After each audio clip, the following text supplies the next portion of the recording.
ఏంటమ్మా జెంట్స్ ఇలా వచ్చావు? పద కూర్చుంటూ పద కూర్చో. ఏంటమ్మా విషయాలు వేస్తావా? అంటే ఈ టైంలోనా? నేను అడిగేది ఇది కాదు, ఛాయ్ వేస్తావా అన్న. అలవాట్లేదు అంకుల్. మీకెందుకు ఛాయ్ అలవాటు ఉంటుందిలే. ఏంటి జోన్స్, చాలా స్ట్రెస్లో ఉన్నట్టున్నావు. మరి స్ట్రెస్ ఉండదు అంకుల్. అసలే యూఎస్ అంటే ఎన్నో డ్రీమ్స్ పెట్టుకుని వచ్చాను, కానీ ఇక్కడికి వచ్చిన తర్వాత అర్థమైంది దీని రియాలిటీ. నెక్స్ట్ గ్రాడ్యుయేషన్ అయిపోవాలి, దాని తర్వాత ఓపీటీ, తర్వాత H1 పిక్ అవుతుందో లేదో అని అదో స్ట్రెస్. ఇండియా వెళ్తే మళ్ళీ తిరిగి రానిస్తారో లేదో అని అదో స్ట్రెస్.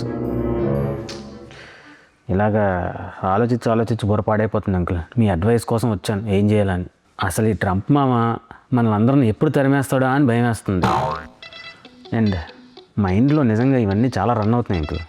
ఫైనల్ నేను అసలు ఎప్పుడు సక్సెస్ అవుతున్నా అన్నది పెద్ద స్ట్రెస్ నాకు.